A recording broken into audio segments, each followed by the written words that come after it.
อันว่าเฮาสิถามบัดนี้มื้อนั้นทางบ่ตูนพ่อทางพ่อตู้หรือว่าทางระบ่าวแล้วนี่คือจังว่าไฟโซล่าร์เซลล์บ่ติดแหละให้ซั่นบ่ฮะไฟมันบ่ฮงแล้วให้บ่ฮะได้ยินทั้งอ้ายออกไปมื้อนั้นไปกินข้าวเด้พ่อกับทางระบ่าวแล้วพ่อตู้น่ะไฟบ่ฮงบาดนี้ว่าซั่นให้ทั้งนี้ก็วนก็ว่ายอยู่เคยอยู่แจ้งบาดนี้บัดไฟบ่ฮงมื้อนั้นมันก็กันนะ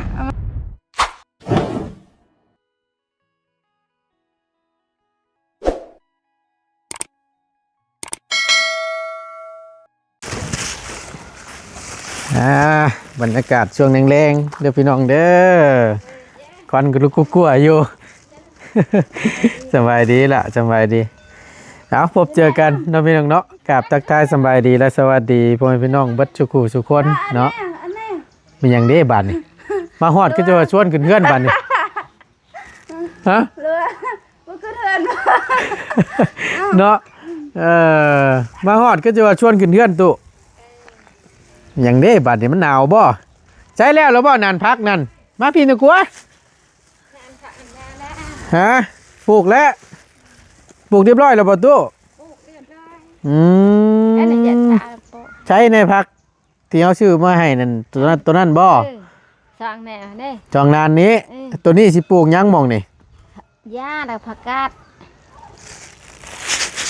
มีหมักแตงนำได้บาดนี่เบิ่งดูฮะมีหมักแตงแล้วก็พักน้ำแน่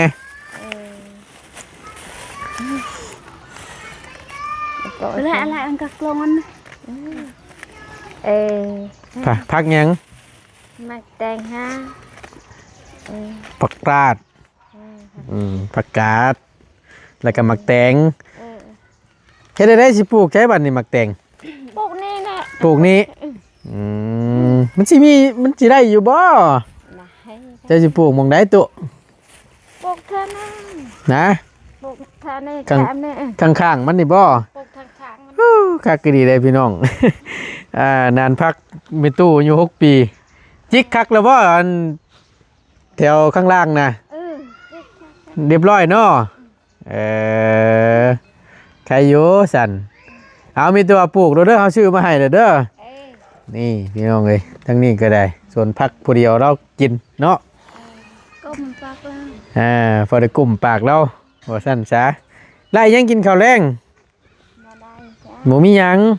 หนึ่งข้าวคนกุ้มอยู่เนาะเอ้ยพี่น้องเอ้ยนี่แหละผู้เฒ่าเพิ่นที่ว่านั่นใดเบิ่งก่อนอนุญาตเบิ่งก่อนเด้อบ่มีข้าวเย็นเนาะเรามาหนึ่งกินผู้เดียวแล้วถ้วยน้อยนึงเนาะถ้วยน้อยนึง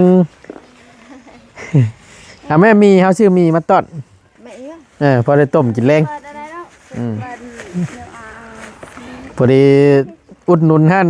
เจ๊กึเพิ่นนั่นแหละพี่น้องเอ้ย10 ห่อโดยพอได้ต้มกินแรงนั่นตัวเนาะ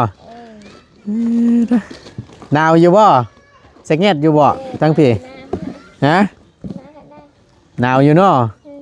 ตั้งเซโปนกับป้าเย็นแท้ๆพี่น้องที่ว่านั่นใดฮะแม่นเชฟโปนเขาก็ขึ้นไปเชฟโปนก็ได้แม่นเจ้าเคยไปอยู่บ่ได้เคยมือเลยบ่เคยเมื่อไปทั้งใดตู้เชฟโปนไปแถวขนมแต่ก็วันนี้จักทางใดแถวใดก็แถวใดก็บ่เคยไปแถวใดก็บ่เคยไปบ่เคยเห็นเชฟโปนบ่เคยเห็นเชฟโปนช้ำเคยได้ยินแต่ชื่อคือเงียงสันเงียงอยู่หม้อหนึ่งเข้าก็ได้มันบ่ล่มบ่ตุ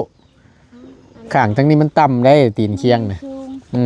ข้างนั้นปัดโชงน่ะไม่มันจะปิดเต่ามันโดนปิดเต่านั่นเห็ดเต่าอันคือตัวเจาะอันบ่ เออ ชุบไว้เลย แม่นตอนนั้นก็คักคือกันบรรยากาศมันลมจังซี่พี่น้องเจาะเต่าคือน้องพรคำเจาะอยู่เฮือนรอบก่อนนะตัวนี้ก็ได้อยู่แต่ว่าแต่ใช้เวลาเนี่ยน้อยนึงนะนางเผาโมดเข่ายามแรง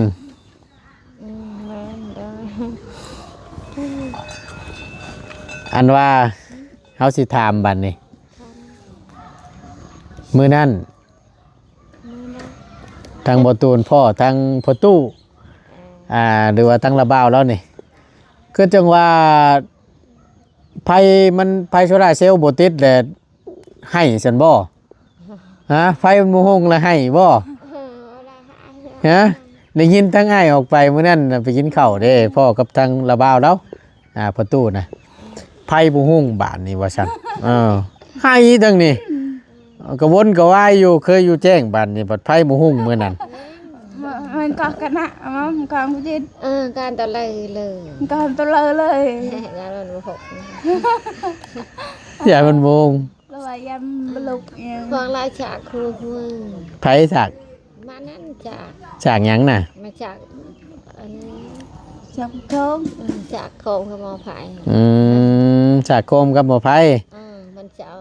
จากอะไรก็มันลุกนะเสียไปเช็คเบรกไปเช็คไหมแต่มันจากตายมันจากหายเลยเลย ได้ยินแล้วว่าสุฟังมื้อน่ะมันให้ได้แล้วอ่ะไผบ่ฮุ่งแล้วอ่ะแล้วว่ายันมันตายมันเมื่อคืนยังเสียดายเด้อเนาะตู่เนาะกินข้าวเด็กเดินพอได้ใช้ยามกินข้าวกินน้ำยามตอนแรงๆเนาะพอได้ช่องให้มันฮุ่งแจ้งหูแจ้งตาแน่เนาะขาดนั่นก็งุ้มอีกแล้วมื้อนั้นน่ะบ่ติดเลยบ่มื้อนั้นน่ะบ่ฮุ่งเลยบ่เบิดคืนเลยปาโตเฮ็ดได้ซั่นบัดนี้มันซากอ้ายบ่ได้ย่านหยังคำเว้ยบัดฮอดช่วงหน้าฝนนั่นได้อ้ายซ่าเพราะว่าแสงอาทิตย์เนาะบางเทื่อฝนมันตกแล้วแบบมันบ่มีแสงแดดแสงหยังมันเวลามันแผ่นฉากมันฉากบ่พอหั่นน่ะมันสิบ่มีไผแหละมันเบิดหันเก่าอีกแล้วพี่น้องเอ้ยอันนี้ยังว่ามันแดดได้นี่น่ะมันยังมีไผอยู่ยังลุกเพราะแห้งเดี๋ยวเราสิกังวลกังวายน่ะบอกนำแน่น่ะช่วงหน้าฝนก็อีกแบบนึงได้ตัวเอ้ยว่านี่มัมลุงไม่อยากจะตะเลนึงเลยตะวันโผล่mình con có điện cái bây giờ cái bánh thằng phù ở đây em tao ăn phù ở năng mẹ lên đây đây thằng cá này và gian này nè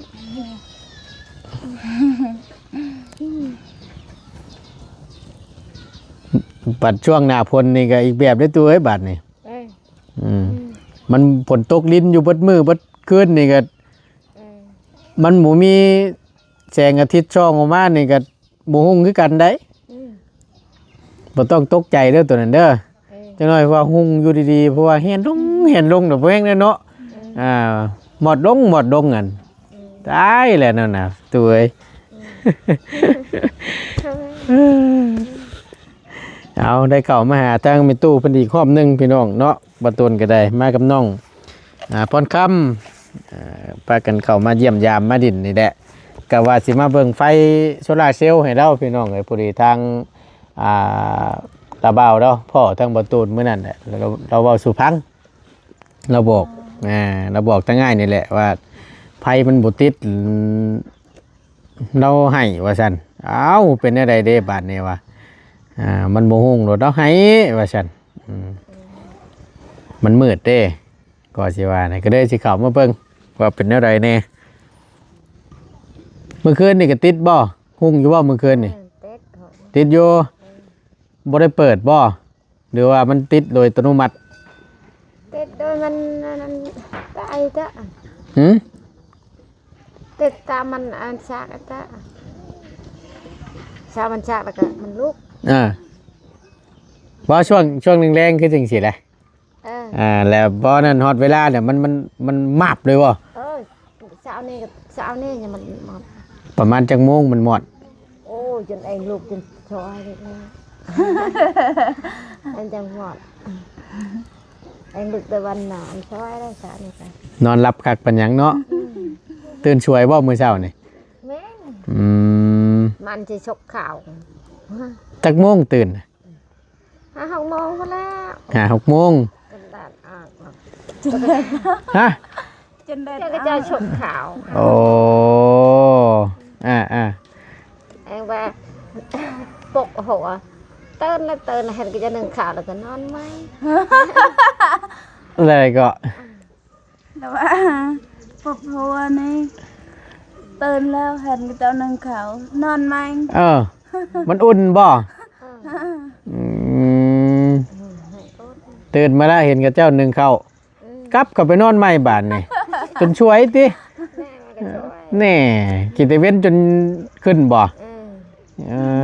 นอนมวนได้โนตูเนาะ จนมันมาพาย จนเบิดหมอไผ มันพายไกล เออ ถ้ามันดับเองตลอดเลยเด้อ แม่ กักเลย ตัวเองเด้อเนาะ มันสิแตกต่างกันได้โนตูเนาะนอนเฮือนหลังใหม่กับเฮือนหลังเก่าเนาะมันอุ่นได้บาดนี่นอนตัวอันเฮือนหลังเก่านี่เย็นเด้อเนาะ เดี๋ยวนะเหตุตก เฮือนตูบช่วงนี้บ่ครับที่ว่าอันอากาศเย็นๆหนาวๆที่ว่าเราอันเอาเพื่องมาแอมเพชรชุ่มน่ะ ช่วงนี้ก็แบบยามพ้นก็คือกัน มาเอาไปบัตรแบบไปบัตรเราก็ได้ แต่ว่าเอาเฟืองไว้ทางนี้เอาเพื่องแอมข้างเอา จักเป็กจักบ่เป็กนอนตลอด บ่เรือแล้วไอ้วะ เป๊กนั่นนะโหคนโหเป๊กแต่ครึ่งนึงยังครึ่งนึง เปียกครึ่งหนึงยังครึ่งหนึง นอนไป นอนไปเนาะ เด็กจ่าก็เห็นใหญ่ก็ยังไปเนี่ย ไอ้คนชอบนะ เพื่อนขนาดเพื่อนกับเจ้าเพื่อนหลังบางใหญ่หนึงก็ยังเปียก ก็ไปแค่ก้าว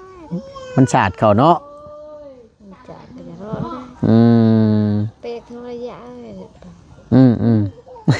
จ่าพี่มันนอนนะคนแห้งห้างเพิ่มช่างก็เป็น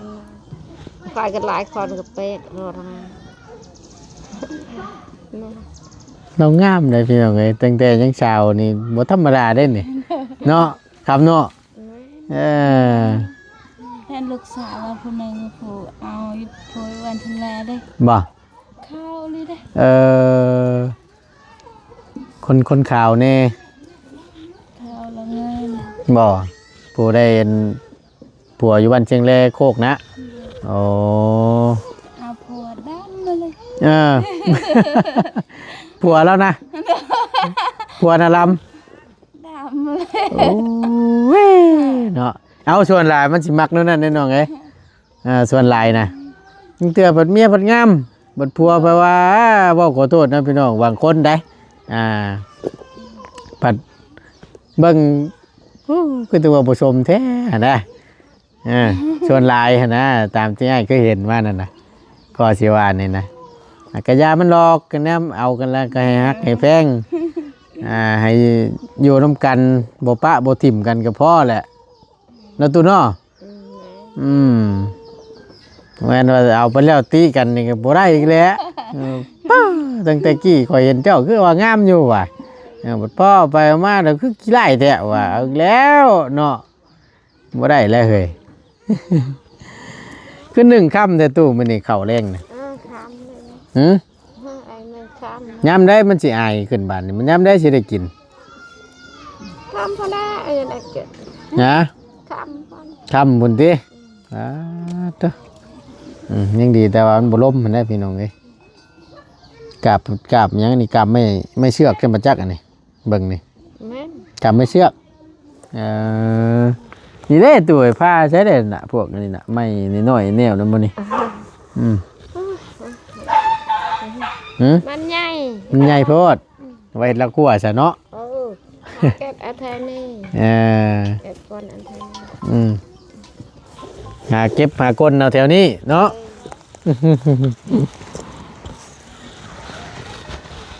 นอกกานี่แหละว่าต้นจีว่าสิขึ้นไปเบิ่งอยู่พี่น้อง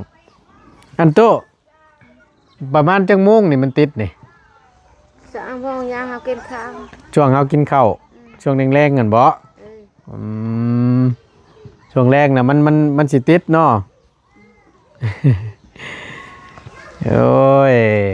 จำนี่ก็เปิดไว้แล้วแหละนี่ ชั่วโมงมันเปิด ยังบ่ทันฮอดโมงเพิ่นแม่นบ่ เอ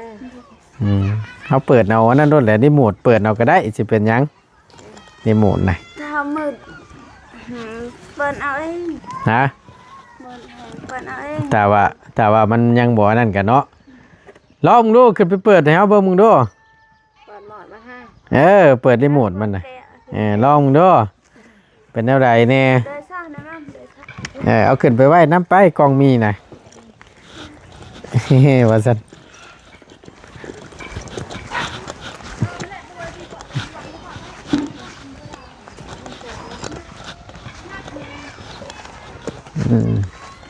ไปบ่ตูนสิขึ้นเบิ่งอีกรอบหนึงก่อนพี่น้องเอ้ยป๊าดโตเนี่ยหมูรุดอันนี้เราจนเตกมึงเนี่ยมองที่ตีนมันนี่ฮึบเด้อขออนุญาตเด้อขึ้นเบิ่งก่อนพี่น้องเด้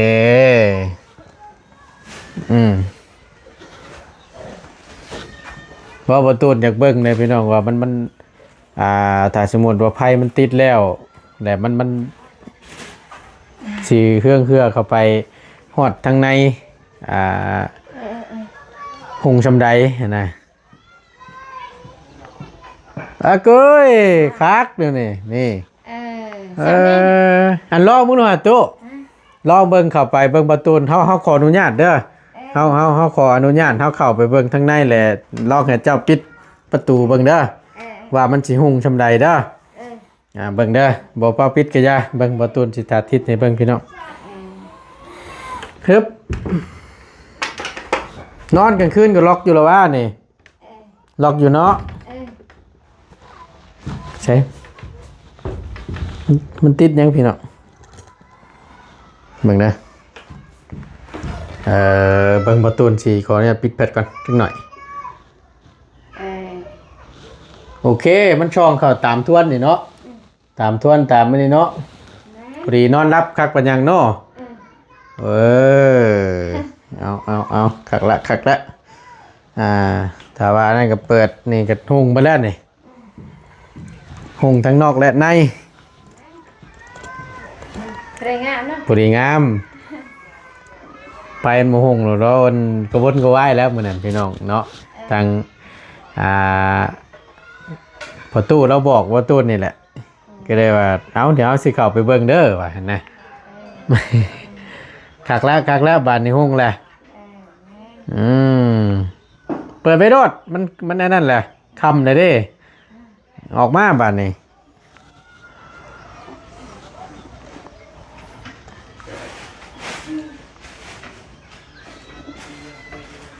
มันอุ่นนะพี่น้องเลยหมอน้อยหมอใหญ่ผู้ดีงามกระชัดรัดดีเนาะเฮือนเป็นตู้แล้วนี่ปิดมึงด้วยล็อกไว้รูปอันนี่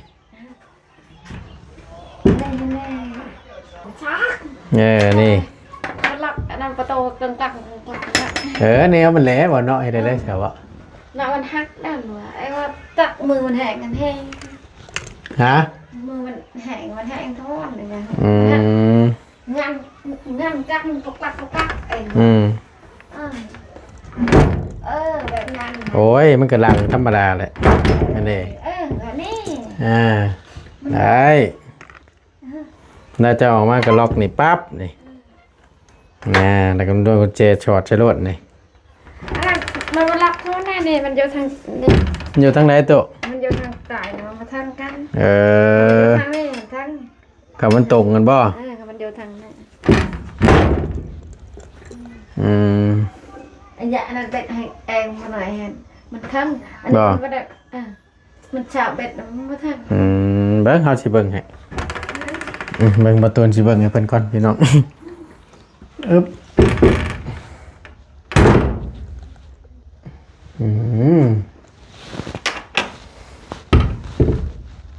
โอเคปิดไว้ซะเดี๋ยวมันเสียนะเดี๋ยวยุงสิเข้าได้แล้วบานนี้มันหุงโอเคเดี๋ยวไม้มันแห้งมันเหี่ยวนี่ก็มันได้มันห่างกันแล้วแต่นี่ก็พอดีละจำนี่เนาะไปลงไปเบิ่งบานนี่หุงคักหลอดเลียวเอาอยู่พี่น้องเนาะ650ประตูชื่อก็ได้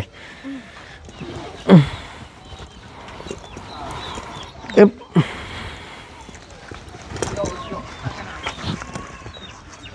บรรยากาศตอนแรงๆพี่น้องเอ้ยโอ้มาน้อยเราก็ได้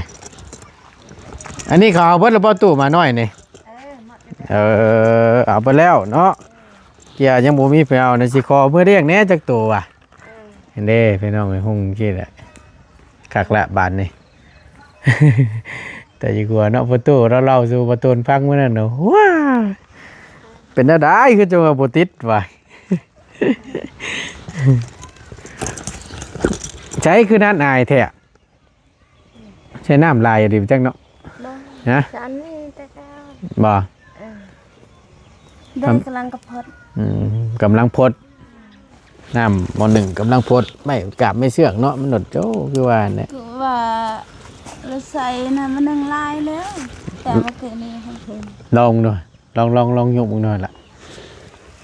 พูน เข่าน้อยเดียวหน้าม.1เครื่องหม้อมันนานเตื่อยแนวนี้นะ ชาวถอยไหน เข่าเตื่อยเดียวมันหน้าม.1 ป้ากันเนาะดังไฟ นั่ง จำได้ก็บ่ได้ยินเสียงว่านึงพอด นั่งคุ้มอยู่นี่แล้วเบิดคืนนี่เนาะพอแห้งแหละคำหนึ่งน้ำมันอันว่าเข่าเจ้าหน่อยสินั่นใช้น้ำบ่ลายก็ได้ตัวมันจังชุกไว แม่น แต่น้ำลายมันนั่นชุกได้เกิดน้ำบ่1สิฮ้อน ทำเพิ่นแล้วจึงสิได้กิน แม่นพอแห้งแล้วนี่ก็ได้ นั่นชามก็ตามนะ หือ อักขามก็ตามนะ ยามันเผาเอาดีเลยเนาะยันว่าหิวเด้ อย่าเห็น เออ มาได้ให้แล้วอิงคือการนั่นน่ะ นั่งเผาอยู่รถพอแห้งแล้วเอาพอดีแล้ว1ข้าว1น้ำช่วงแรงแล้วก็ต้มมีกินเลยพอได้มีนี่บ่ต้มกินมานี่ข้าวแรงนะ แม่น บ่ได้ไปทางใดบ่ยามกลางเว้น ฮะพอยละหากินก็บ่ได้จ้ะ บ่คุดกระปูได้ซะ กระโปหันบ่อึด กบเด้ ก็เทศหันบ่แม่ บ่มีกระปูน่ะหลายอยู่เนาะ หลาย คือบ่ชื่ออันบ่แม่นคือบ่ไปขุดมาแกงกินนี่ บ่อยากธรรมดา บ่ยากมันบ่แซ่บบ่ กระโปนาหัน แม่น คือกัน แน่ คือกระโปแดงทั้งนั้น เพิ่นมีขายอยู่บ่กระปูแดงกูมื้อนี่ก็ ไม่ มีอยู่